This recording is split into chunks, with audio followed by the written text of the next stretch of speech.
생각하도록 하겠습니다. 하나님 말씀 요한일서 1장 7절부터 2장 2절까지.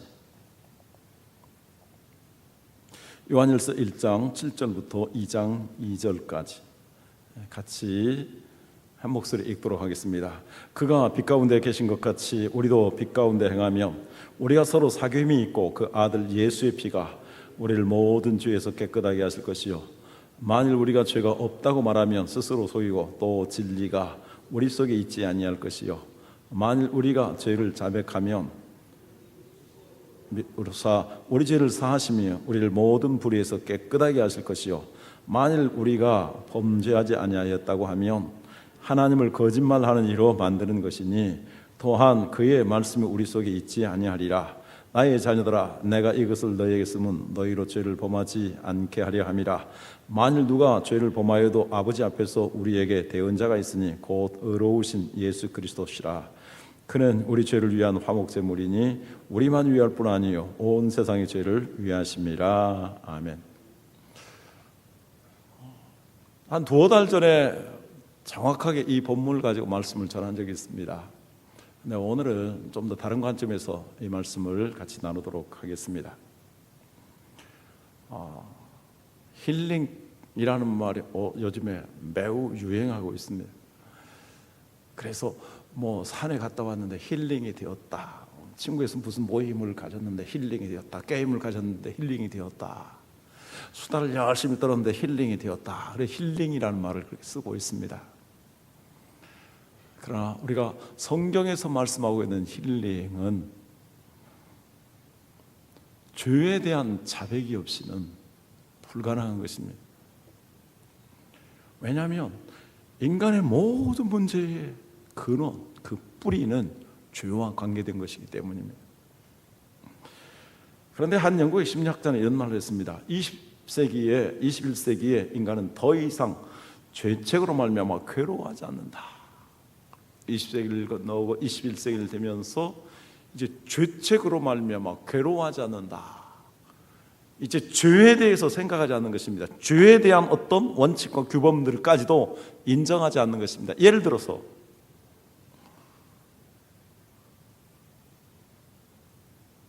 이제 동성 관계라든지 이런 것들에 대해서, 그래서 동성 부부가 되는 것, 이런 것들에 대해서도 전혀 죄책을 느끼지 않는 사람들이 많이 있고, 소위 선진국이라고 하는 나라에서 지금 10몇 개의 나라에서 동성 부부의 결혼과 결혼을 합법적으로 인정해 주고 있는 것을 봅니다.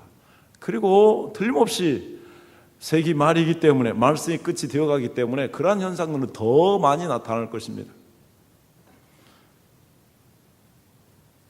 죄책이란 시대에 뒤떨어진 미개한 사람들의 자기 연민 정도로 생각하는 사람들이 아주 많이 있습니다.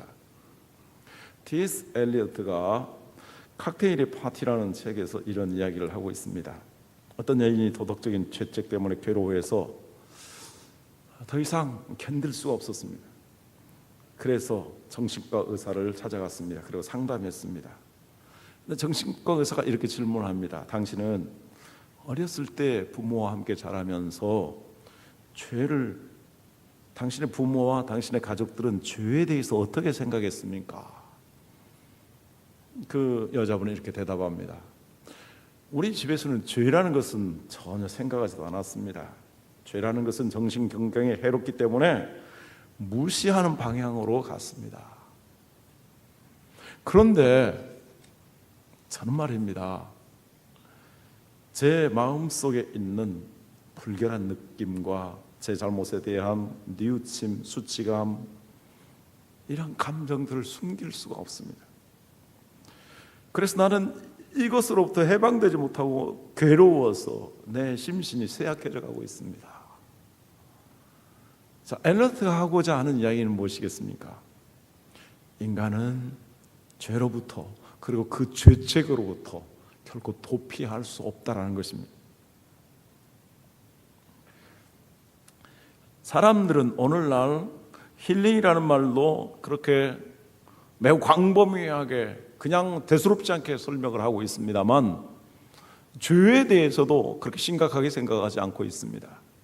대신 컴플렉스라든지 그런 다른 용어로 바꾸어서 죄가 아닌 다른 말을 하고 있습니다. 그렇지만 오늘날 인간들에게서 불안, 근심, 우울, 허무함 이러한 것들은 더 많이 일어나고 있는 것을 볼 수 있습니다. 이것으로 말미암아서 인간의 마음의 그 공허함들, 파괴들, 그리고 가족들, 남편과 아내와의 불화들, 이 사회적인 심각한 문제들, 사회적인 범죄를 저지르는 소시오패스, 그리고 자기 자신의 심각한 문제를 가지고 있는 사이코패스, 이런 사람들이 너무너무 많이 있는 것을 보게 됩니다. 성경은, 그리고 우리 하나님은 죄에 대해서, 죄책에 대해서 가장 심각하게 생각합니다. 왜냐하면 인간의 근본적인 문제, 인류 역사의 가장 근본적인 문제가 아담과 하와의 범죄로부터 시작되었기 때문입니다. 그러면 이 죄책에 대해서 인간적인 차원에서의 처방은 무엇일까요? 단 하나, 자백입니다. 자백을 통해서 정말 우리 자신의 모든 것들에 대해서 인정하는 이 자백을 통해서만 우리가 해결될 수 있는 것입니다. 많은 세상 사람들이 그리스도인들에 대해서 이렇게 비난하기도 합니다. 교회 다니는 사람들은 일주일에 엿새 동안 죄를 짓고 그리고 하루 가가지고 회개하고 또 다시 와서 엿새 동안 죄를 짓고 또 하루 교회 가서 예배하면서 회개하고, 이러한 범죄와 죄악된 생활들과 그리고 회개를 반복하는 쳇바퀴와 같은 삶을 살고 있다. 물론 그럴 수도 있습니다. 우리 주님께서 70번씩 7번이라도 용서하여 주신다고 말씀하셨을 때 바로 우리가 계속해서 죄를 짓고 또 회개한다 할지라도 회개할 수 있다라는 것, 회개하는 마음을 가지고 있다라는 것, 회개하면서 이 죄를 끊고자 하는 그러한 마음을 가지고 있다라는 자체가 정말 귀한 것이라고 생각합니다. 그런 의미에서 자백은 오늘 대단히 중요한 말씀입니다. 9절에 우리에게 말씀합니다. 만일 우리가 우리 죄를 자백하면 그는 미쁘시고. 자백이라는 것은 무엇일까? 진정한 자백은 어떤 것인가? 그거에 대해서 좀 더 생각하기 전에 많은 오늘날의 현대인들이 이 죄 문제를 어떻게 도피하거나 또는 스스로 해결해 나가는가 생각해 보도록 하겠습니다.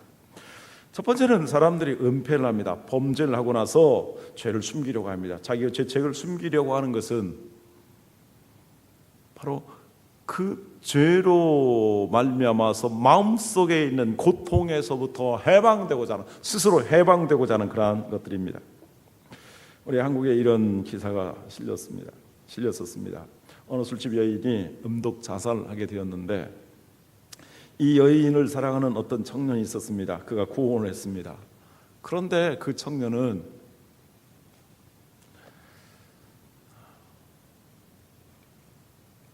이 청년이 이 여자에게 구원을 하는데 이 여자는 몇 번이나 계속 거절합니다. 왜 이 여자가 그 청년의 구원을 거절했을까요? 그것은 자기 자신이 불결하다고 생각하기 때문에 그렇게 한 것입니다.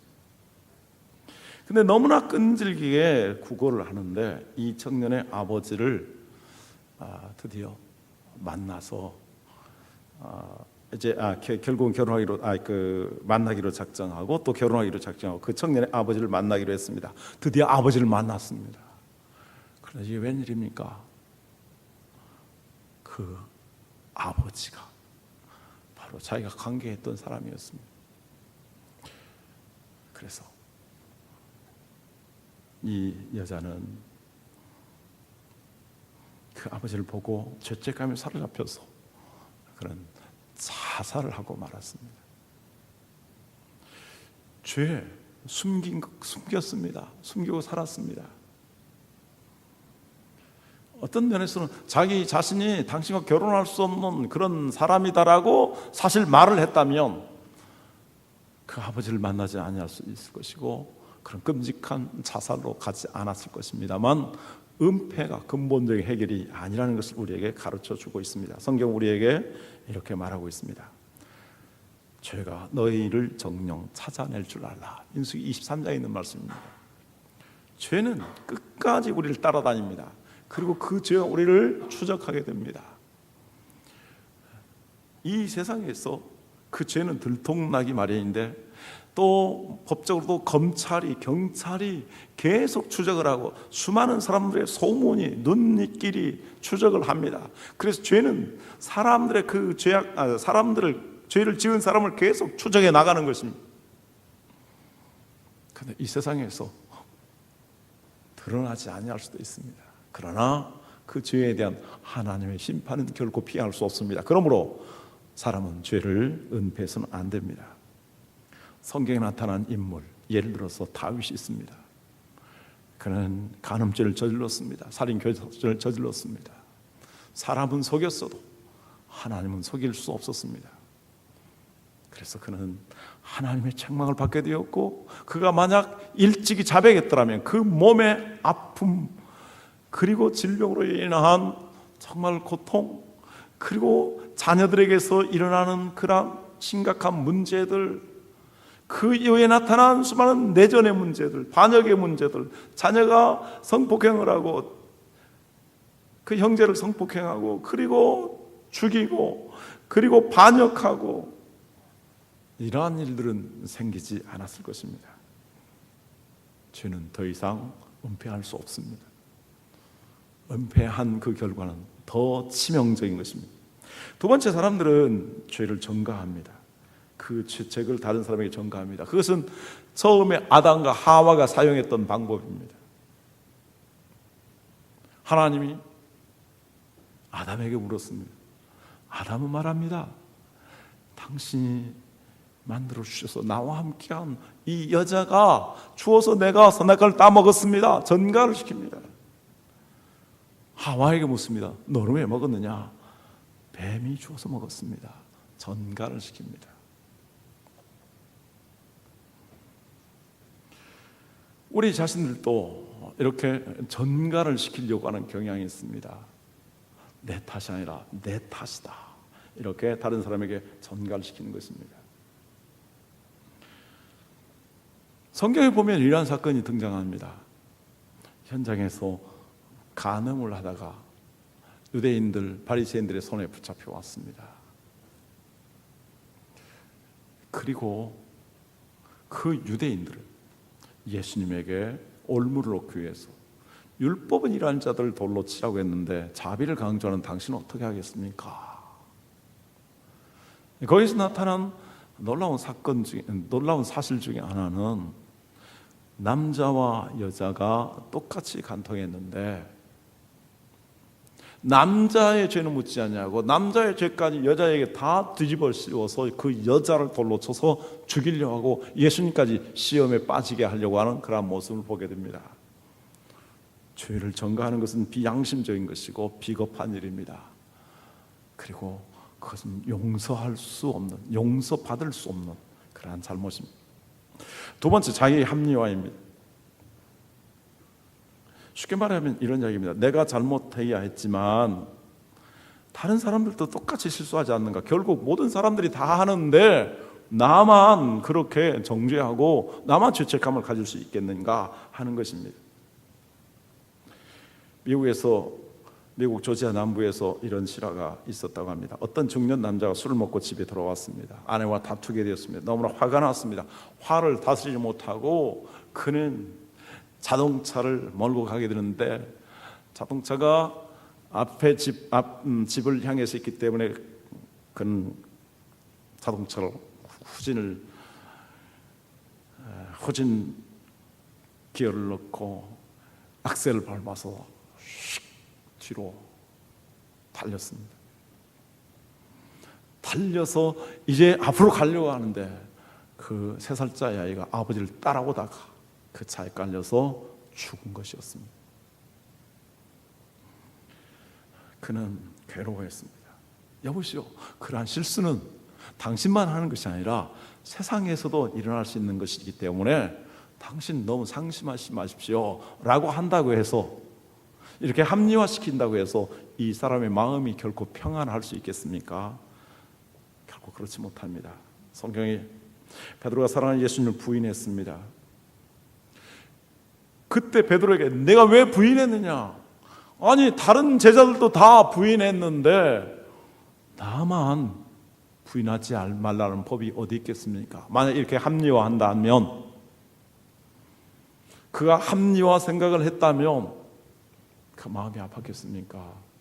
또 회개할 수 있겠습니까? 그는 그래도 양심이 살아있어서 닭이 울 때에 예수님에게 부인한 것에 대해서 회개하며 눈물을 흘렸습니다. 그 다음 4번째는 보상입니다.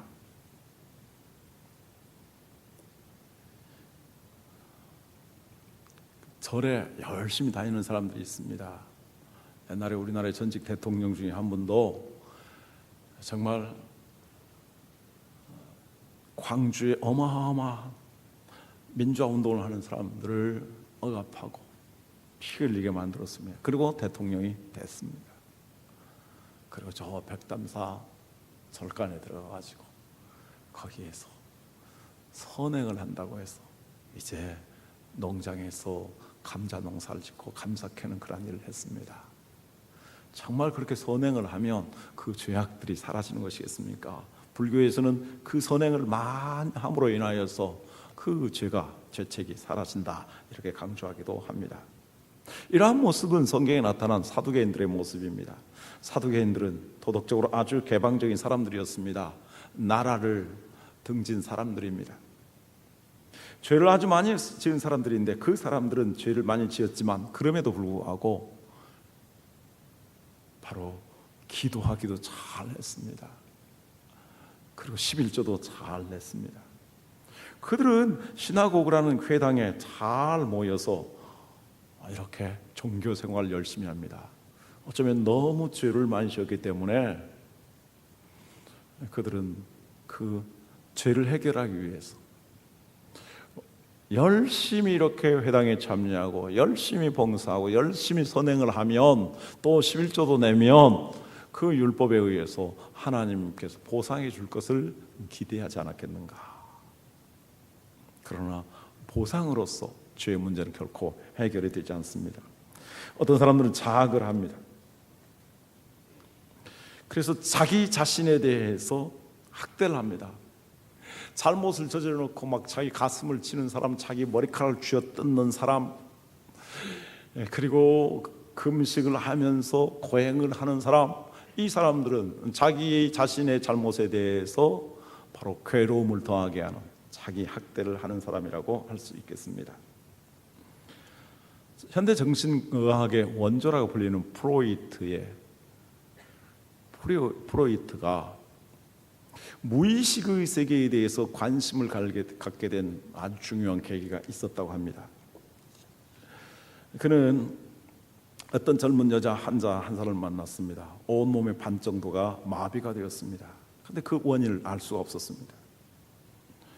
혹시 이 여인이 몸을 반신을 쓰지 못하게 된 것이 정신적인 문제가 있지 않을까 생각해서 이제 거기에 초점을 맞추면서 이야기를 하기 시작했습니다. 그리고 최면을 걸었습니다. 최면을 걸었더니 그는 그 최면 속에서, 다시 말해서 무의식 속에서 평상시에 괴로워하고 있던 문제, 고민들을 다 털어놓기 시작했습니다. 그런데 뜻밖에도 이 여자가 형부와 관계를 맺었던 것입니다. 그런데 그리고 나서 생긴 이 여자의 마음 속에는 바로 자기 언니가 죽었으면 좋겠다는 것입니다. 자기 언니가 죽으면 자기가 그 형부하고 살지 않을까 이렇게 기대하면서 언니가 죽기를 고대하게 되었는데 이게 웬일입니까? 형부가 그만 죽고 말았습니다. 그런데 그 형부가 죽은 원인이 자기 자신이 아닌가 생각해서 이제 괴로워하기 시작했습니다. 그리고 밥을 먹지 않게 되었습니다. 그렇게 심적으로 괴로워하고 육체적으로 밥을 먹지 아니함으로 말미암아 점점점 몸이 굳어져 갖고 반쪽이 마비된 것입니다. 그가 잘못한 것에 대해서, 그가 자기 자신에 대해서 가혹할 만큼 학대를 하였는데 결국 마비로 가게 된 것입니다. 일종의 이것은 자기 처벌이라고 할 수 있습니다. 이런 대표적인 경우가 가룟 유다입니다. 가룟 유다는 어떻게 했습니까? 스승을 팔았습니다. 그거에 대해 죄책감이 생겼습니다. 베드로와 같이 자백했으면 괜찮았을 것입니다. 그러나 자백하지 아니하고 그는 어떻게 했습니까? 스스로 목매달아서 죽었습니다. 자, 많은 사람들이 그 죄 문제를 해결하기 위해서 여러 방법들을 시도했지만 이 모든 방법들은 근원적인 해결이 결코 되지 못한다는 것입니다. 성경은 우리에게 뭘 가르쳐 줍니까? 자백하라고 말씀합니다. 조지아 주에서 있었던 그 중년 신사 이야기를 다시 한번 생각하도록 하겠습니다. 이 남자는 아이가 죽은 후에 온갖 노력을 다했지만 그 죽은 아이가 살아올 수 없었고 자기가 저지른 죄책에 대해서 양심의 가책을 피할 수가 없었습니다.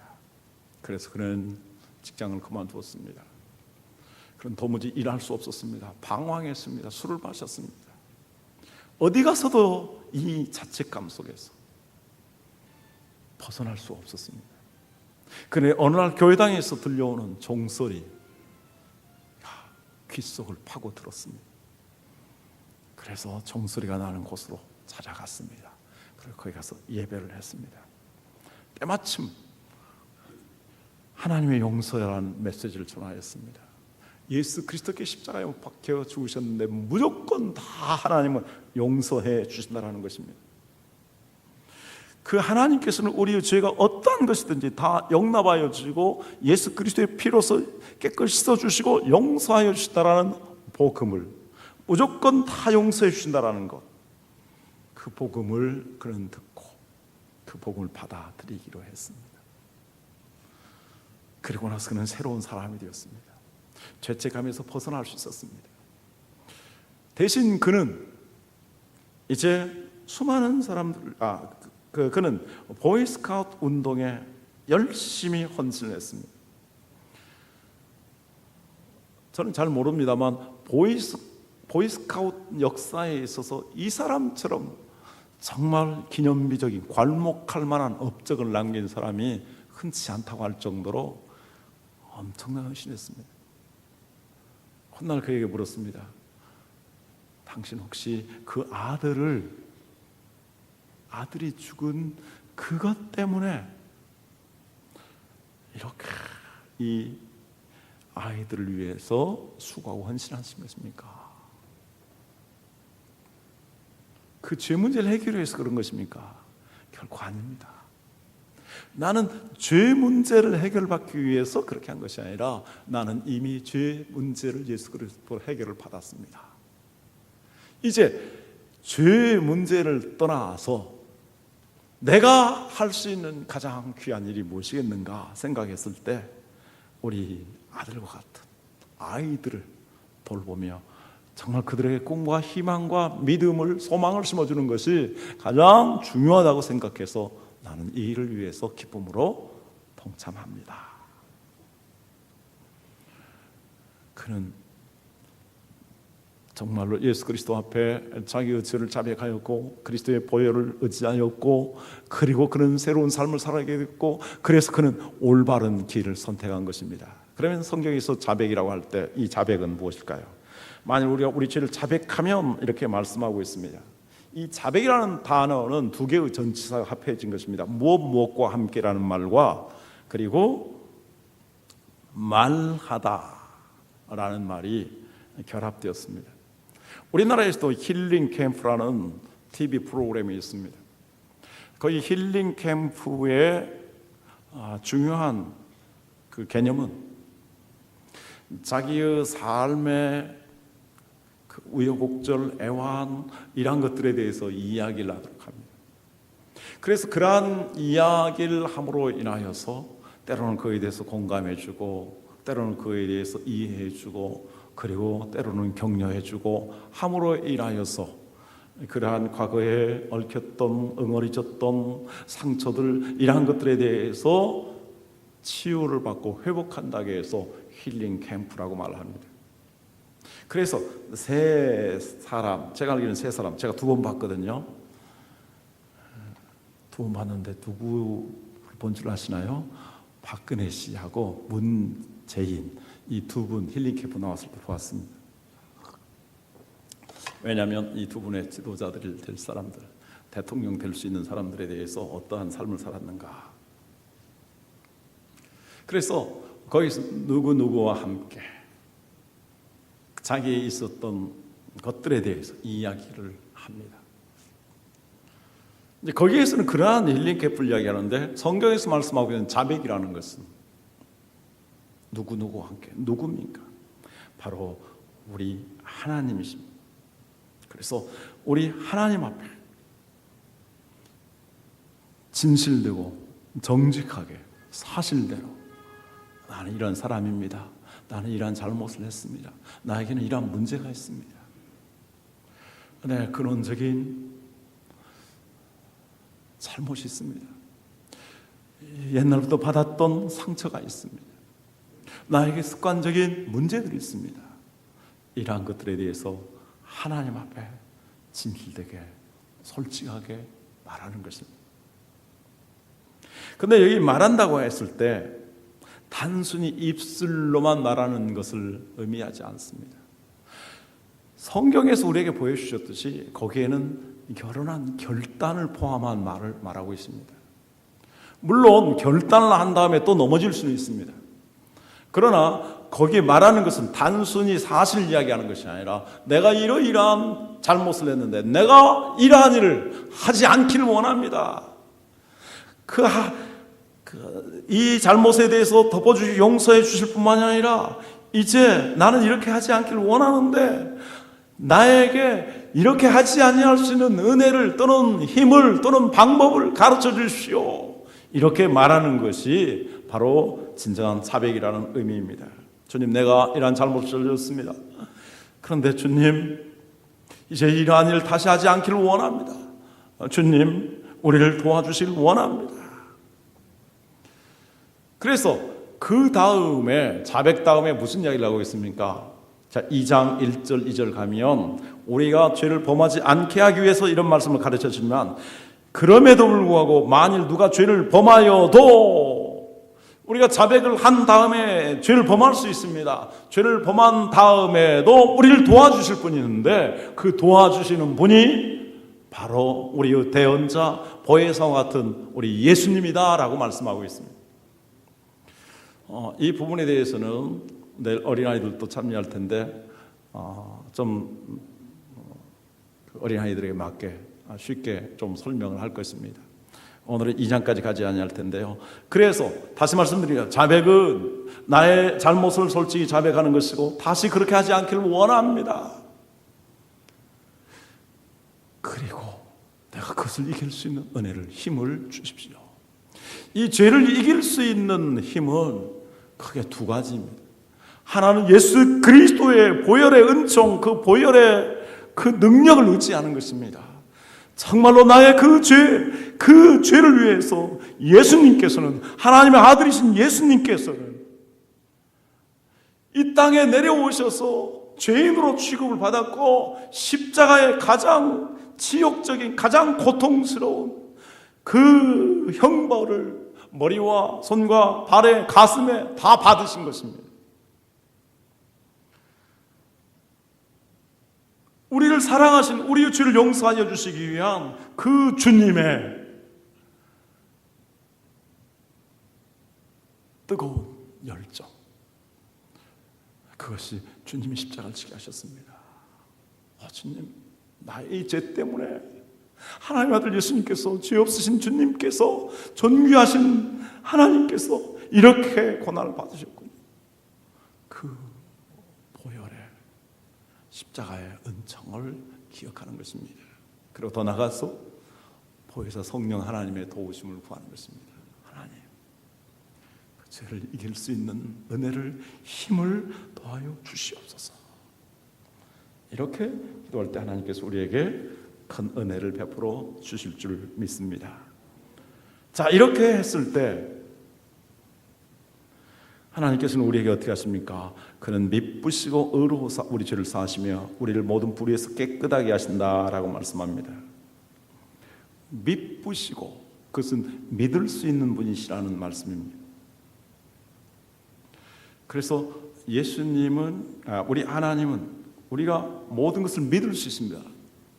자, 우리가 뭘 믿는 것입니까?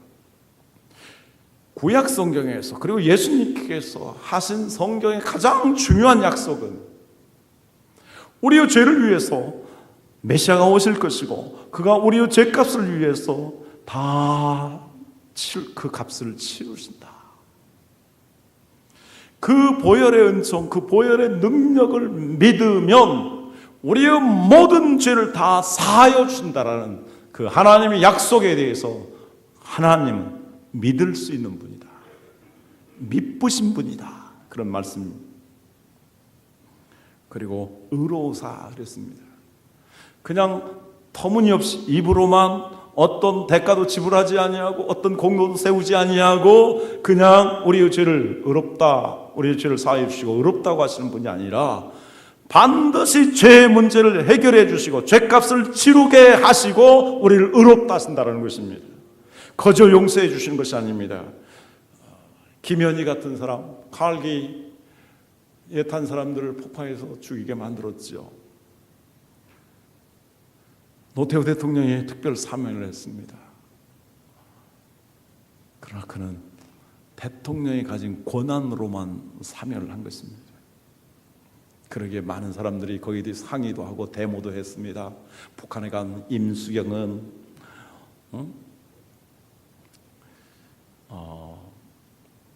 임수경은 가두고 그 김현희는 그렇게 죽일 수 있느냐. 소위 이제 인권단체라고 하는 사람들이나 또 해방운동을 하는 사람들이 그런 주장을 했습니다.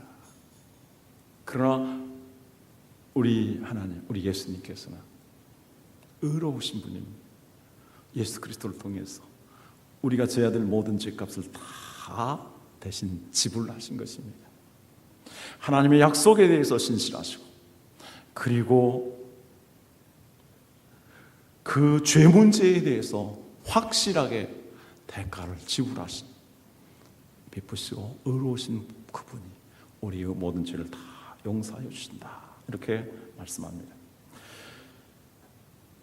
그러므로 우리는 우리의 죄를 자백해야 합니다. 자백할 때 우리의 사실을 이야기하고, 이제 하나님 그렇게 하지 않기를 원합니다라고 간절하게 소원하고, 그리고 그 보혈의 능력을, 성령님의 도우심을 구하여 하나님 이제 정말 죄로부터 이기고 승리하는 삶을 살게 하여 주옵소서. 우리가 이렇게 기도할 수 있기를 바랍니다. 종교학자 마틴 루터가 로마서를 읽다가 그리스도를 통해서만 죄 사함 받는다라는 놀라운 진리를 깨달은 후에